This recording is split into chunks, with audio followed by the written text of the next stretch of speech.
as we debut a new segment on our program, The Powerhouse Players, with ABC News contributors Republican Chris Christie and Democrat Rahm Emanuel. They will offer insight and analysis like nobody else as the 2020 election ramps up.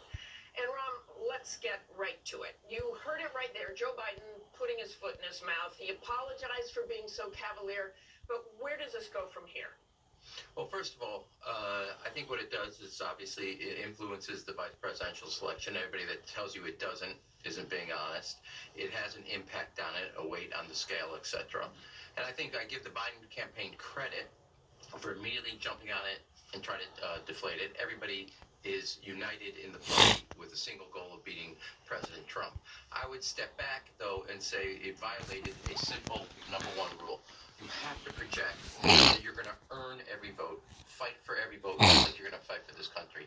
And what this said underneath was, I'm going to get your vote no matter what I do because the other guy's worse than me. And that violates politics 101. But Chris, the Trump campaign was immediately out with ads criticizing Biden. Does that continue? Sure, of course it does. And here's the problem. Rahm and I have talked about this before. The Biden campaign should do everything they can to keep Joe Biden in the basement and stop talking. Because as soon as he starts talking, he starts to create problems. He's in a phase of the campaign right now where it's really a referendum on the president unless he turns it into a binary choice. And by doing things like he just did, he's turning it into a binary choice. And Rahm compliments the Biden campaign for diffusing it. They've had plenty of practice in trying to diffuse these things, and they're going to have plenty more, I suspect. In terms of the impact on the vice presidential pick, though, I hope it doesn't impact it, because if it does, he could take himself down the McCain-Sarah Palin route, which is not the place he wants to go. In my view, this is a first do-no-harm pick for Vice President Biden. And Ron Biden was already under some pressure to choose a black woman as a running mate. He says multiple are under consideration. Does this increase the pressure and the likelihood he will choose a black woman? It adds a weight, obviously, to that effort. And I think, I believe, and I think you have to look at the history of vice president. You used to pick a vice president, one, do no harm, two, balance your weaknesses, whether that's geographic or ideological. When President Clinton picked Al Gore, an adjacent southern moderate, Tennessee to Arkansas, he changed the paradigm from balance to partnership. And I think that if you look at it, it's not like George Bush had to worry about Wyoming, or President or Senator Barack Obama had to worry about Delagore's electoral votes. They answered a political part of the equation, but they also added a partnership element. And I think in the end of the day, the most important vetting after you get to the final three will be, does Vice President Joe Biden see this person as his partner in making these critical decisions? And that, to me, will be the element that mounts. Because when you look at Sarah Palin, she did not fulfill John McCain's message, themes, and who he was as a character, and it became apparent to the voters this was an impulse choice, not a real choice of a partnership. And Chris, Biden has committed to selecting a woman. Does that box him in? Was that a good idea? Well, listen, it's his call, right? And what it does is it eliminates about 50% of the population, but that's his call. I think that, here it's even more stark, Martha. And Ron did mention one thing that I think is very important. Joe Biden, if elected, will be 78 years old, with a history of some health issues, going into this. So the American people are going to be looking at this a little bit different than a partnership. They're going to be looking at this person and say, can I see this person as president, even more starkly than they do with a normal vice presidential pick. I don't think anybody was worried about Barack Obama prematurely dying in office. I don't think anybody was worried about George W. Bush in that regard. And so looking at this choice, you need to look at it that way as well, given Senator Biden's, Vice President Biden's age and some of his history. I've gone through this process twice myself in being vetted, and the partnership matters significantly, there's no doubt. But also that person has to be able to see you, but more importantly, the American people in this instance has to see that choice as someone they can see as President of the United States in the next 4 years. Two things, Martha, I would say I want to pick up on that. One, that's why it's more than do no harm. This is additive. It's a very different flip from past choices. And second, when you look from 2017, 18, 19, and 2020, all the gains Democrats have made are among suburban women Hutch never stopped its research. And anyone who here these last few months. All right, coming up from us here this morning. Purpose, their reason for existing is to generate a healthy profit by manufacturing the finest state house capitals. And so I would say this is a smart, it's made a decision. It is what it is, but it also indicates and signifies where the biggest gains have been among Democrats for new voters who I don't even think are additional. They're now part of the base of any calculation to go a Senate candidate to make a gubernatorial candidate or a presidential in a swing state. And Chris, you mentioned the vetting process. So you have been vetted by the Trump campaign, by the Romney campaign. Take us through what's happening now to that process. How will that work? Well, the candidates who are being vetted have put together a voluminous amount of documents. We were requested by the Romney campaign to give 10 years of tax returns. Every newspaper article you could find that had mentioned you, and then go through an exhaustive questionnaire about anything that could possibly embarrass the presidential nominee. And then in both instances went through, and that's probably the stage they're getting to now, where they're going to start to review those documents and then interview. And the questions, at least in the Romney process and the Trump process, were based off of your questionnaire. And things that they wanted to probe deeper on, and their own vetting that they did based off of your things. I can tell you that when I was going through the Trump vetting, A.B. Culverhouse, a well-respected Washington, D.C. lawyer, interviewed me for 6 hours based off of all the information that they had gathered. And so it's a pretty exhaustive process. My guess is that they're moving towards developing their in-person questions now. And then those people will start to be interviewed by the designees of the Biden campaign. And it was, at least for both the Romney and Trump campaigns, it was a pretty rigorous process. And I'd add one more thing to what Rob said. It can be an additive choice by picking a woman, but only if that woman is perceived as qualified and ready to be president.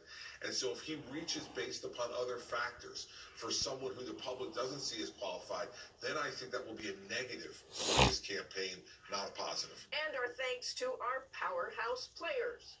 Coming up, with reports of new coronavirus cases steady or declining in most states, the nation's capital remains a hotspot and is extremely worrisome to health officials. telling the stories behind these incredible songs. So if you or a loved one has critical industries like groceries and retail, recognizing that sacrifice is incredibly important for people to do. Second, there's going to be an opportunity to participate in vaccine studies when they come out. And for those people who are healthy and able to participate in a vaccine trial to help us understand what works, obviously these will all be done with informed consent. Very important. Consider participating in a scientific study. And the third thing people can do that's incredibly important is to follow the public health advice. You know, the reason that we're looking to try to continue to keep that curve flat is so that we don't overwhelm the ability of our healthcare system to care for patients in need from COVID and patients who are in need from other diseases, heart attacks, stroke, cancer. We need to be able to have our health system return somewhat to normal, which means keeping the relative amount of COVID as low as we possibly can. Well, Dr. Lynch, I'm so grateful you took the time to talk to us this morning, because I certainly feel like I know more about the local fight against COVID, and I'm very reassured. So we appreciate you speaking with us this morning. Great, Amity. Thank you very much. Great to see you. Me too. And of course, we will have more about this in our interview with Dr. Lynch on king5.com. And you can always go to fredhutch.org for more information on the amazing treatment and life-saving research they're doing every day. We'll be right back. It's Rich's biggest sale of the year. Tremendous savings on patio furniture, hot tubs, fireplaces, outdoor grills. Save up to half off patio furniture and fire pits featuring Tropitone. Delivered in 3 days. Sale ends Memorial Day at Rich's. 0. The smallest number can now make for the biggest savings at Hyundai. With 0 interest for 84 months. 0 payments for 90 days. And thanks to Hyundai Assurance, 0 worries with 3 years of complimentary maintenance. Leave claiming zero excuses to not be driving your new Hyundai by Memorial Day. Get 0% APR for up to 84 months on the 2020 Tucson and make no payments for 90 days. See your Western Washington Hyundai. Who do you think you are? Are you the type who believes there's more than one thing that defines you? The kind of person who knows there are better things on the horizon? Cool things. Explosive things. Out of this world things. If so, you belong here. We are the movers, the shakers, the doers. Stepping up, blowing minds, searching for answers. If you're that kind of person, this is your kind of school. UAF. Naturally inspiring. Hi, I'm Brian from 1-800-GOT-JUNK, and this is my main man, Tom, and my other main man, Tom. Come in. Well, that thing weighs more than a car. Could you point to it, please? That's it, right. Whoa, it's gone. Will there be anything else? I'll have to do it. Time. It's flexible. It fits my lifestyle. You can have more dating, you can have less dating, you have more minutes. The victorious gladiator now glances up at the first row of vestal organs who are gesticulating the pollicae versa, which is the Latin word for turn thumb.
fist with the thumb pressed on and tried Missum.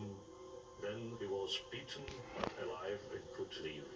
But if the crowd judged him a coward, or he was too badly injured to recover, this would be his end. He had to accept this as a death sentence, like an execution. He had to kneel down and, without showing any emotion, awaited the death blow by his adversary, who stabbed him normally into the throat. And what of the famous turn thumb? Our historical evidence points to an alternate gesture. Not thumbs down, but the thumb pointed to the throat, mimicking the final, deadly blow of the victor's sword. Unsolved History's investigation into the real Roman games has dispelled another myth. We're ready to travel back in time and see what a day at the Colosseum would really be like. From dawn to dusk at the spectacle of bloodshed. The morning of August 6th, I looked over at the big screen TV and I saw breaking news, 30 Navy SEALs killed in a helicopter crash. I looked over and saw my wife coming through the front door. As soon as I turned and saw that Navy chaplain, I knew that he was dead. He was the heart and soul of our family. My dad, he was always the person to go help other people. He loved being a Navy SEAL. He was good to all of us. He was kind, he was caring. Chris was very proud to serve our country. He was very proud of the men and the women with whom he worked and he served. Chris's last request was if he was killed in combat, that Chris wanted 100,000 people to donate to help wounded warriors. You can help Chris's final wish come true with a gift of $19 a month. Wounded Warrior Project provides free, life-changing programs and services to injured veterans, their caregivers, and family members. he wanted to help out. Ever since he's passed away, I've been trying to reach that goal. Since the Wounded Warrior Project has been helping, I feel like I can help out the next person. Now is the time to show your support. Now is the time to show you care. Please call or go online with your gift of just $19 a month, and we'll send you this Wounded Warrior Project blanket in memory of Chris, and as a reminder of your commitment to wounded service members all across our nation. Through these donations, Chris's legacy of helping others will live on. Please call or go online at honorchris.org with your gift right now. When you're young, your body produces plenty of testosterone. It's what helps you build strong muscles, stay lean, energetic, and get noticed. But as you age, your body's production of testosterone slows way down, and that can leave you feeling invisible. Man-boosting Nugenix Total T is powered by patented testing, clinically researched to boost your free testosterone and total testosterone to help you feel stronger, more energetic, with more drive and passion that will help you get noticed. Text LAB to 231231 to get your complimentary sample of Nugenix Total T. With Nugenix Total T, you'll get back your swagger, feel younger, and definitely get back in the picture. And guys, she'll like it too. Text LAB to 231231 to get your complimentary sample of the #1 performance supplement at GNC, Nugenix Total T. Text now and we'll include a bottle of new Nugenix Thermo, our most powerful fat incinerator ever, to help you get back into shape fast. Text LAND to 231231. There are those who believe in the existence of a book that contains the most highly guarded secrets of America. A book whose very existence is known only to a select few. America's Book of Secrets. Next. Unsolved History's journey to the building at the heart of the Roman Empire has brought an unknown side of the Colosseum back to life. The legends of the spectacles that took place there have survived over 2,000 years of telling and retelling. But what really happened inside the Colosseum? What would it be like to spend a day inside this magnificent monument to the power of an empire? Visit visiting the amphitheater in the morning. A Spanish time traveler might strain to notice anything unusual. The Romans loved to see animals put to the slaughter. But bulls were not alone on the menu. The animals that were displayed in these games were all different species. Lions, rhinoceroses, ostriches, tigers, all kinds of animals, brought from the far corners of the empire. These animals were the fruits of Rome's global dominion, brought to the capital for the common man to see and see killed. In the niches around the arena, archers could hide in wait, protecting the crowd from any vicious animal that tried to escape. At midday, most of the wealthier Colosseum goers would leave for lunch, but the cheap seats would stay for the halftime show. Executions. They made drama out of executions. They restaged the ancient myths, and the bloodier the better. Those with weaker stomachs could have chosen this moment for a bathroom break.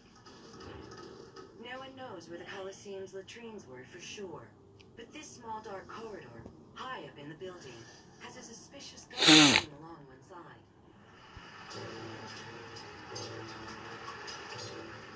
Come the afternoon, it was time for the gladiators. The playbill would run to about 20 fights, all strictly refereed, lasting maybe 10 minutes each. Many bouts would end in a draw, but sometimes a gladiator would go down. The crowd baying for his blood. Perhaps just once a day, they would get their wish and watch a gladiator dispatched. Brutal as it was, gladiatorial combat is not the bloodbath it is made out to be. To see real bloodshed at the Colosseum, you would have to catch a rare sight. The whole arena flooded, stocked with triremes, and maybe 1,000 or more prisoners of war. If people couldn't swim, they might well, weighed down by armor or perhaps with a knock on the head, they might well drown. So I think the casualties were probably quite considerable. Unsolved history has demonstrated that Roman engineers really could pull off this technological miracle. One that was so amazing that it became enshrined in fable. It also killed hundreds of men just to please the crowd. Understanding why the Romans thrilled to the sight of blood is the hardest question of all. Historians argue that you have to realize that for Romans, death was always just around the corner. You could see how men, like the gladiators, confronted death with bravery and survived when they were good fighters, and even when they had to be killed, that they demonstrated contempt of death. Many ancient philosophers thought that the gladiatorial combat was something of a moral quality. You could learn here something not so much for life but for death. What the Romans did in the name of entertainment, the enormous productions and expense, was truly remarkable. But if you compare that to what we do today, there's great similarities. We spend an enormous amount of money entertaining people through the production of television and film and sports. And we have our arenas. Perhaps people don't die there purposefully, but they're there to entertain, to provide the spectacle. 2,000 years on, the Colosseum stands as an engineering masterpiece and a reminder of a way of life that seems both strangely familiar and shockingly alien.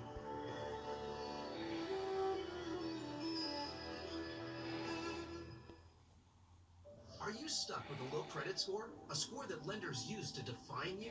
A credit report and score that's causing you to be denied credit or pay higher interest rates than others for the same things? Then do what Terrence did and call the experts at creditrepair.com for your free credit evaluation and game plan to help restore your credit. I had to file bankruptcy. That was like the first time I really understood what my credit was. I started thinking about buying a new house, and my score wasn't where I needed it to be. I called and spoke with one of the representatives, and we just had a good conversation, and I like what he was saying. Just one call for his free credit evaluation was all it took to start back on the track to repairing his credit. When I see that the deletion's been made, it's a sense of gratitude because you know that something's getting done. Somebody's working for me and fixing my credit and allowing me to still be free to do what I need to do is actually a time saver. So far, as far as I'm concerned, it's paying off because I'm seeing the deletions and I'm getting the reports, so I know something's being done. It does make a difference to me now, especially having kids, because I feel if I have good credit, then once I'm able to sit down and show them what good credit is, they'll understand the value of it. It ends Memorial Day at Richmond. 2 people are dead after a shooting in a Safeway parking lot. We'll tell you the investigation that detectives are now following this morning. Plus, the Memorial Weekend holiday looking a little different this year. People, though, still finding a way to make the best of it. We'll tell you where crowds are flocking to enjoy this long weekend. And President Trump deems church is essential to reopen, but religious leaders from our state, they aren't quite on board just yet. Why they are waiting for in-person worship to start back again. This is Q13 News This Morning. Hey, good Sunday morning to you. Just about 10 o'clock here. I'm Omar Lewis. And I'm Allie Bradley. So glad to be along with you here this morning on this Memorial Day weekend. We want to get a check of that weekend weather forecast because, Grace, yesterday we saw some rain, we saw some cloud. We got a little bit of all of it. Yeah. What's today looking like? Yeah, so now we're starting to see those clouds building in. You can still see Mount Rainier a little bit. We've got some cloud cover over there. 58 degrees now in Boeing Field in Seattle. Winds out of the north at 3 miles per hour. As we take a look at Doppler radar, still tracking that rain in around the peninsula. A little bit has snuck in around the western part of the sound as well, and up into our northern counties up in Bellingham. But for the most part, I do think that around Seattle, we're just going to hang on to a mostly cloudy sky. So expect increasing cloud cover throughout the day. High temperatures topping off in the mid to upper 60s. We do have some sunshine and 70-degree, in fact, 75 temperatures on the way. Some more details on that in just a bit. Pretty solid tease there. Thanks, Grace. Okay, new here this morning, Seattle police, they're on the hunt for a killer after they say 2 people are dead. This after a shooting in a grocery store parking lot. So detectives say that shots were fired during a disturbance last night. And this involved a large group of people outside of the Safeway along Rainier Avenue in the Rainier Beach neighborhood of the city. So both of the victims were taken to Harborview and both were pronounced dead. No suspects are in custody this morning. When the shots were fired, everybody fled. And so it's difficult to determine at this point who's a witness, who's just trying to get out of the area, who's a suspect. This is a developing situation, of course, with the suspect still out there. It's really important that you reach out to Seattle police if you witnessed or know anything about this deadly shooting. New this morning, a 24-year-old woman is behind bars after being arrested for arson. Tacoma Fire and police arrived on scene of a fire that happened yesterday along South 38th Street. Crews were able to get a handle on the fire. No injuries were reported. Governor Inslee says these 7 counties can now move ahead in the state's 4-part reopening plan, getting a head start over places still in phase 1. And now there are now 21 counties in phase 2 of reopening, making up more than half of the state's counties. Seen there in green, the counties in orange there are eligible to apply to move on to phase 2. And in the blue are the counties hoping to be considered next week. The counties in red there still in phase 1. So to apply, the state says a county must have an average of less than 10 new cases per 100,000 residents over a 2-week period. But the rest of the state has not yet reached that threshold, as you saw on the map with the Memorial Day weekend in full swing. Many have been forced to cancel their normal holiday traditions due to the pandemic and the stay-at-home order. That's many outdoor activities from occurring, but there are still a lot of options for people in King counties, Snohomish, and Pierce counties as well. Parks are open with some restrictions focused on keeping people moving. So the Rustin family here, they decided to take a hike since they can't be at the lacrosse tournament they usually attend every year. So normally we'd be culminating in this big event on Memorial Day weekend. Sometimes we'll have family coming to town to go with us. So definitely on the mind that we aren't where we normally are. So we're just making the most of it, going to do something fun and try and find another thing to do. In other parts of our area, counties are already in phase 2 of Governor Inslee's plan to reopen the state, allowing all outdoor activities as long as groups are fewer than 5 people. And many counties are under phase 2, like Grays Harbor County, where hotels are now opening back up. But an Ocean Shores woman reached out to us here at Q13, concerned over what she said that she was seeing yesterday. Just take a look here at her video. So this is from resident Tammy Lockard. And she says it's understandable that people are flocking to the tourist destination, especially on a holiday weekend. But she's frustrated because she says the majority of people visiting are not wearing the recommended face coverings, and many times disregarding social distancing altogether. Driving around today, there's so many people. It might be slightly different from a normal Memorial Day, but not too much. It's a big concern when you see so many people just, I guess, disregarding the health and safety of our community. Lockhart says COVID-19 cases remain low in Ocean Shores, and she would like to keep it that way, especially for the large population of seniors in that community. And the holiday, it's always a really popular weekend to be out on the water. Yesterday, we were able to catch up with a father and son at Lake Washington. We've been sheltered in place with the rest of the family, and then we got out, been doing our fishing here and there. But it's a good way to get out and not have to be with anybody else and just enjoy the awesome Pacific Northwest. A reminder that the water is still really cold out there. So if you are getting out on the water, if you're going boating or doing anything like that, make sure that you're wearing a life vest and everybody with you is as well. Okay, so your family might have plans to take a boat out on the water during this holiday weekend. So Tacoma Police have issued a friendly reminder. Practice safe boating because you never know what or who you might encounter out there. For example, these two just hanging out. Hey guys, make sure you keep a good lookout, travel at a safe speed for the conditions, and of course be mindful of our area's marine wildlife. I'm identifying houses of worship, churches, synagogue, and mosques as essential places that provide essential services. The rush to reopen churches has become the latest undertaking during this pandemic across the country. Although President Trump now deems churches and other houses of worship as essential services, calling on governors across the country to allow them to reopen this weekend, the bishops of Washington decided they will not reopen until they get the green light from Governor Inslee to say it's safe to do so. This morning, Dr. Deborah Birx, the nation's coronavirus response coordinator, just spoke about this within the last hour. Listen to her comments about churches reopening once again. It's very important for governors and communities to let people know where there is still high levels of virus, like it is here in Washington, D.C., in Chicago, and in L.A., and to really ensure that those with vulnerabilities are protected. So although it may be safe for some to go to churches and social distance, it may not be safe for those with pre-existing conditions. So we checked in with churches across our area, and only drive-in services are being held this morning. Bishops across the state say they are working to engage the governor on a plan and a schedule for safely gathering once again. Okay, so although 4th of July is still a couple months away, Seattle Fire Department tweeting this out saying it may seem early for a PSA, but we have already responded to several fires and serious injuries caused by fireworks. So a reminder for everyone. There are no fireworks allowed in the city of Seattle. While it may be tempting, playing with fireworks can be very dangerous. Summer fireworks actually cause more injuries in the shortest time frame than any other time of the year. Troopers are on extra patrol for this holiday weekend. Their message to drivers out there, slow it down. They also say you can help keep everyone safe as well. Call 911 if you see it. Let us know, let the communications officer know what's going on, where it's at. Help us out with the information. Help be our eyes and ears out there so we can get to those problem areas faster. So they're looking for speeding drivers, distracted drivers, people driving under the influence, and those not wearing their seatbelts. Happening today, the Alki United Church of Christ is hosting a food drive.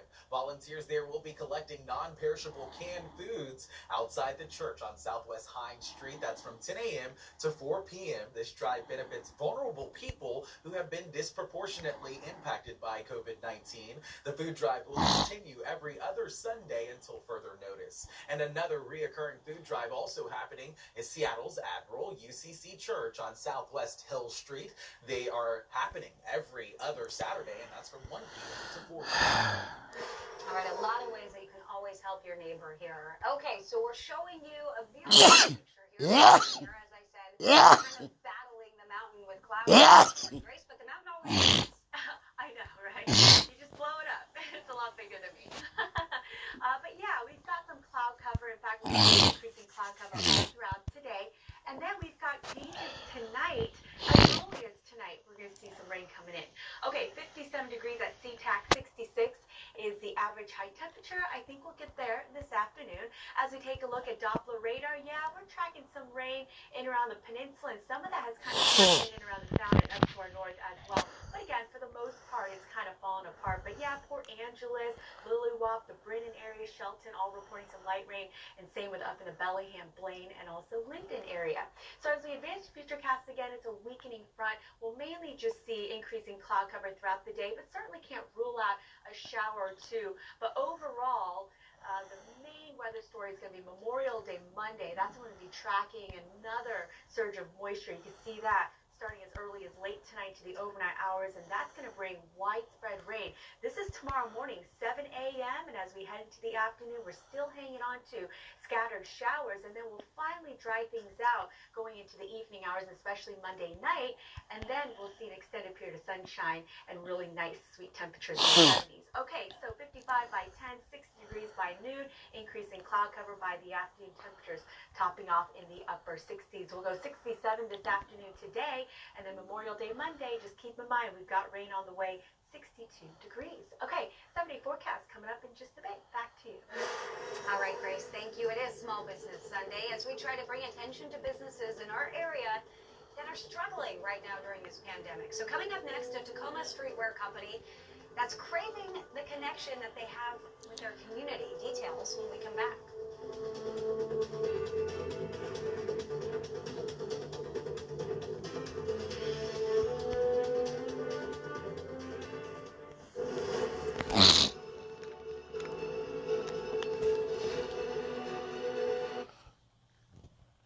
What a wonderful surprise. Well, for me too. I must say, I find these business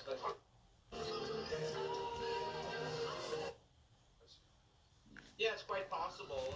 The I'm seeing from some vaccines is that they're partially protected, meaning they can protect 100%, but they may reduce hospitalization and deaths, which is still very important. The point is, the first vaccines released out of the starting gate, I'd say a year from now or a year and a half from now, may not be the ones we wind up with. History tells us that they get replaced with new and improved vaccines. So this is a gradual process. It's not like there's going to be a magic bullet a year from now. It'll take time. We'll see new and improved vaccines, but things will get better.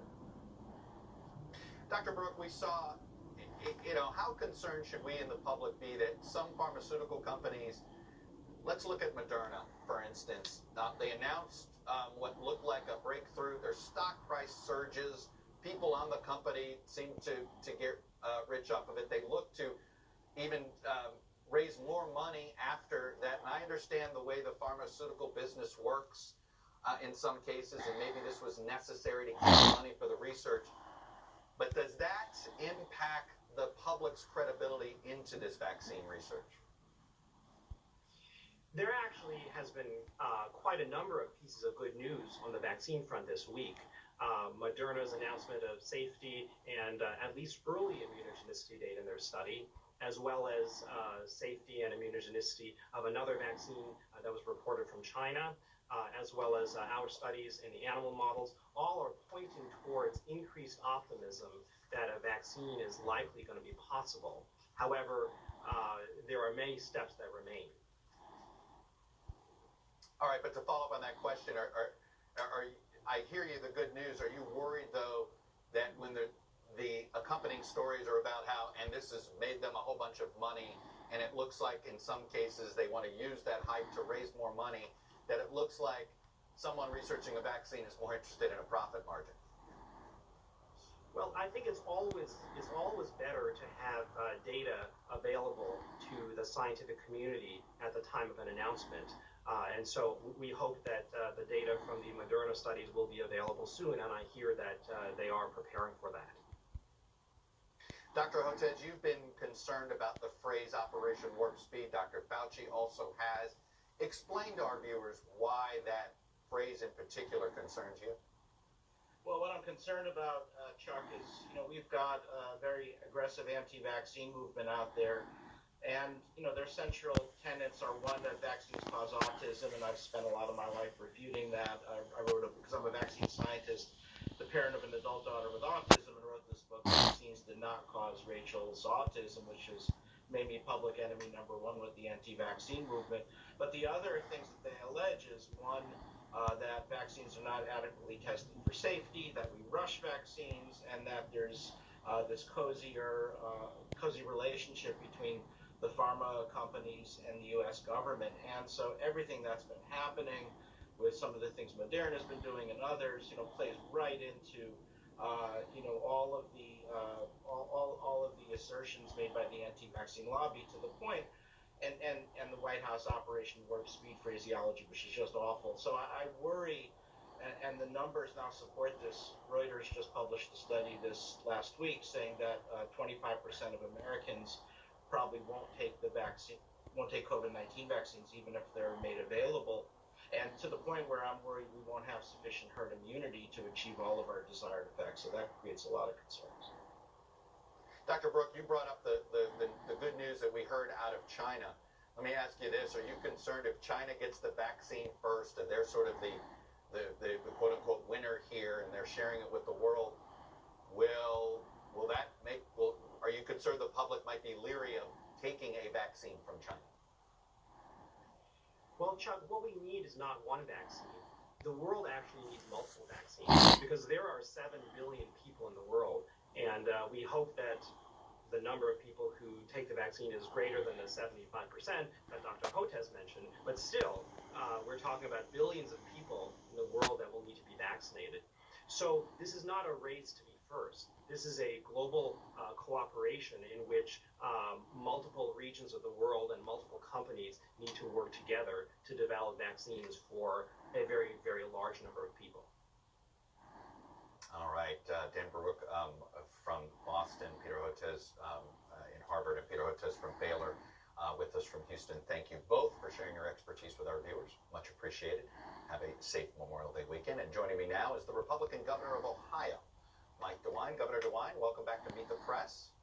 Morning, Chuck.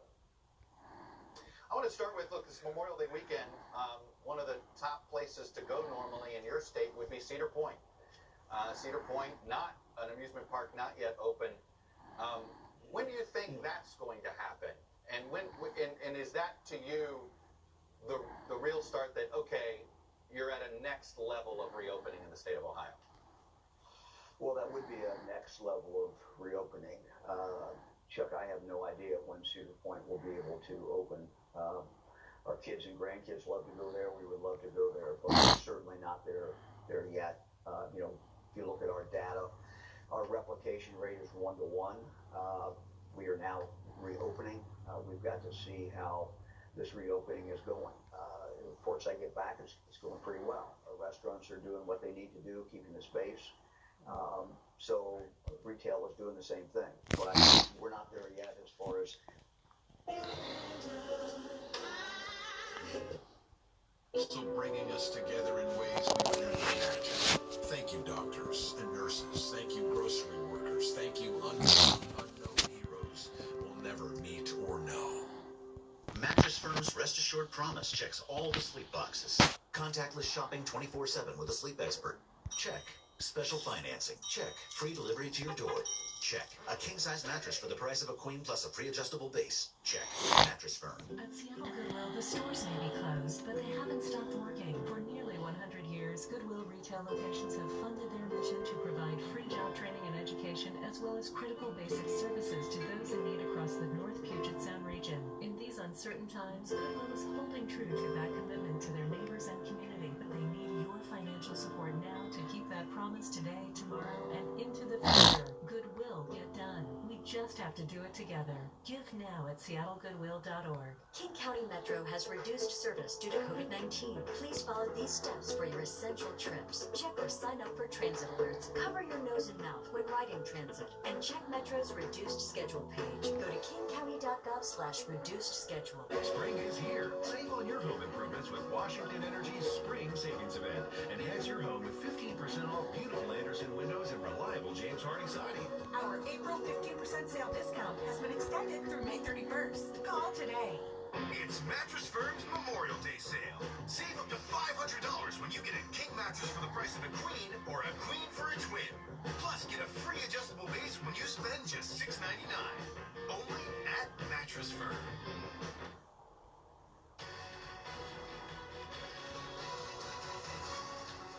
How important do you think it is to pursue allegations about Joe Biden and improper things happening in Ukraine without making it look like you're doing the very same thing they did to you? No, I'm not doing. All I'm doing is exposing corruption. In their case, there was no corruption. They found nothing. They came, hey, Mueller and Andrew Weissman and all these terrible people. Okay, Mueller lied to Congress. He said he didn't interview for the FBI job. He did, and we have that down definitely. Mueller lied to Congress. Even Mueller, Comey lied to Congress. Strzok, Page, all of these people at a minimum. Now, General Flynn, the FBI said didn't lie, and Mueller said he did lie. And he went through hell. They ruined him. They ruined other people, good people. And we're going to be helping a lot of good people. They've been destroyed, and they didn't do anything wrong. The difference is we caught them. These are corrupt people. And I want to take my hat off to Ron Johnson, Senator Ron Johnson of Wisconsin. The job he's doing is incredible. Hopefully now Lindsay is kicked into gear with judiciary because I see they have a lot of subpoenas out. So it's a much different thing. We caught them in a very corrupt, you could call it treasonous, because it is, it's treasonous. We caught them in a very corrupt act. They're dirty cops, and we caught them. What do you think is Joe Biden's strongest feature as a competitor in politics? Well, I would have said experience, but he doesn't really have experience because I don't think he remembers what he did yesterday. So how is that experience? He's been there